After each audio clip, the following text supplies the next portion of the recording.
चिड़िया जेल पिंजरा रिलीज।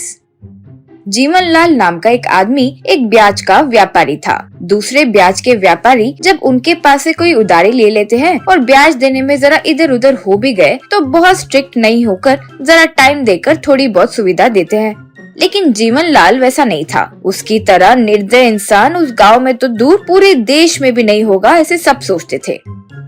उसके भवन में 4 साल मजदूरी करके बाहर आए 2 व्यक्ति में से एक व्यक्ति, जानते हो मजे की बात यह है कि इतना सब होने के बाद भी जीवनलाल के पास उधार लेने के लिए सब आते हैं, क्योंकि बैंक से पैसे ड्रा करने में 10 मिनट की देरी हो सकती है, लेकिन जीवनलाल के पास जाते हैं बिना कोई सवाल के, बिना सिक्योरिटी श्योरिटी पूछे, सिर्फ एड्रेस लेकर एक साइन या अंगूठा का निशाना दिलवाकर जितना भी अमाउंट हो वो तुरंत कैश में दे देते हैं। सबकी तरह ब्याज भी पहले काटते नहीं हैं। जरूरत होने वाले लोग बस ऐसे जाकर पैसे लेकर ऐसे ही वापस आ सकते हैं।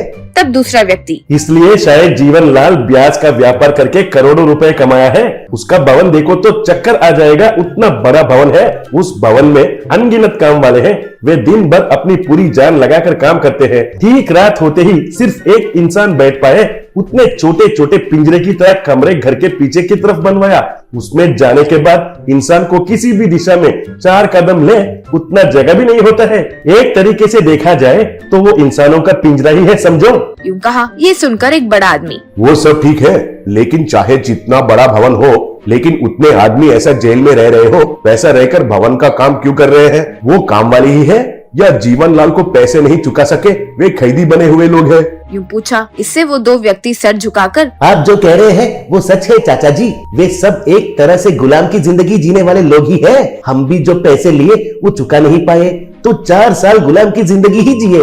जान पहचान वालों को पता चला तो हर कोई थोड़ा मदद करके ब्याज और मूलधन पूरा चुका दिए तो वो पिंजरे से हम बाहर निकल पाए। यूं आंसू पहुंचते हुए बोला। ये सब पांडुरंगा नाम का लड़का सुन रहा था। उसे फिर अपने साथ जो हुआ वो याद आया। पांडुरंगा शर्मा एक गरीब लड़का है। एक कॉलेज में पढ़ाई करता था। उसके पढ़ाई के लिए उसके पिता जीवनलाल के पास कुछ पैसे उधार में लिए। वो पैसे चुका नहीं सका तो जीवनलाल के आदमी आकर पांडुरंगा के पिता को जीवनलाल के भवन में गुलामी करने के लिए जबरदस्ती उठाकर ले गए। ये याद करके पांडुरंगा शर्मा भी मन में दुखी होकर चलते हुए जा रहा था कि वहीं गली में एक जगह पर पक्षियों की आवाज सुनाई दी। वहाँ देखा तो एक आदमी बड़े बड़े पिंजरों में अलग अलग पक्षी को रखकर, आओ भाई आओ, पक्षी पिंजरा खरीद कर घर के आगे टंगाओ। अब पक्षियों की बातों से और उनके मीठे मीठे आवाज से आपका भला ही होगा। आओ भाई आओ, यूं पुकार रहा था। पांडुरंगा शर्मा वहाँ जाकर मन में, आजादी से उड़ने वाले पक्षियों को पकड़कर ऐसे पिंजरे में बंद करने वाले इंसान के साथ जो करो पाप नहीं है। मेरे पिता भी उस जीवनलाल के पिंजरे में ऐसे ही तड़प रहे होंगे। यूं सोचकर उस चिड़िया वाले से, इन पक्षियों को पिंजरे से निकाल के खुला छोड़ दो ना, मुझे देखना है। यूं कहा। वो, क्या भाई बड़े आए, जैसे सब खरीदने वाले हो वैसे बात कर रहे हो। जाओ भाई जाओ। यूं कहा पांडुरंगा। ऐसे ही मत छोड़ो, पक्षी को बेचोगे तो तुम्हें कितने पैसे मिलेंगे? वो, 3000 मिलते हैं, वो पैसे दो, फिर इन्हें छोड़ दोगे या पका कर खाओगे, तुम्हारी मर्जी है। पांडुरंगा, उतने पैसे मैं अभी नहीं दे सकता हूँ, लेकिन डिग्री पास होकर नौकरी करूंगा तब तुम्हारे पैसे जरूर दे दूंगा। इन्हें देख रहा हूँ तो मेरे पिता उस जीवनलाल के पास कैदी की तरह गुलाम करते हुए याद आ रहे हैं। यूं दुखी होकर कहा। वो, अरे तुम्हें जो भी लगे मैं क्यों करूँ, जाओ जाकर अपना काम करो।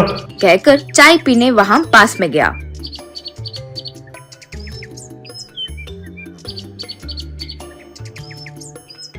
तब, फिक्र मत करो, तुम एक काम करो, 3000 नहीं, हमें बेचकर पेट भरने वाले इस आदमी को उस जीवनलाल के पिंजरे से तुम्हारे पिता बाहर आते ही 10,000 रुपए दूंगा, ऐसे वादा करो तो तुम्हारी मदद अभी हम सब मिलकर करेंगे। यूं आवाज आई। पांडुरंगा इधर उधर देखकर फिर पिंजरे में देखा तो एक पक्षी, मैं ही बात कर रही हूँ, मेरे साथ वाली ये पक्षियाँ मेरी बात को मना नहीं करेंगे। तुम हाँ बोलो तो हम सब उड़कर उस राक्षस को सबक सिखाएंगे। यूं बोली। पांडुरंगा उन पक्षियों के आगे हाथ जोड़कर, तुम सिर्फ मेरे पिता की ही नहीं, उस जेल में रहने वाले दूसरे लोगों को भी आजाद कर दो तो मैं तुम्हारा ये एहसान जिंदगी भर नहीं भूलूंगा। यूं कहा तो पक्षी, सही हो, हमारा एहसान तो नहीं चुका पाओगे, लेकिन इस पक्षी वाले का एहसान पैसे देकर चुका लेना, वरना उसका परिवार भूख से इधर उधर हो जाएंगे, कहकर बाकी पक्षियों से, फ्रेंड्स तुम लोग कुछ देर के लिए आवाज करना बंद करो और मर गए हो वैसे नाटक करो।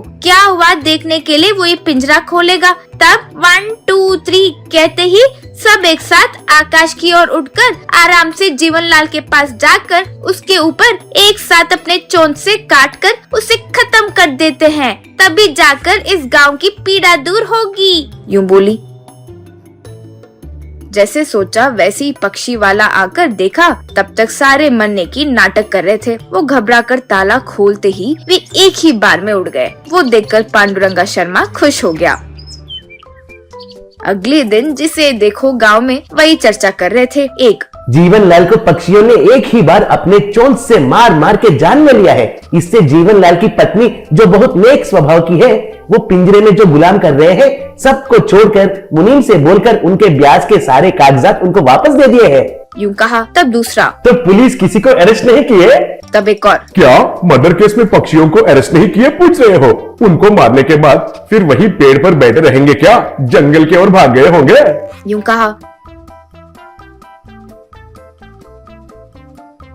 पक्षी वाले को ढूंढकर पांडुरंगा उसे 10,000 रुपए दिया तो वो आश्चर्य से देख रहा था। तब पांडुरंगा, मैं ये आपको देना बाकी था, शायद आप भूल गए हो, कहकर हाथ जोड़कर चले गया।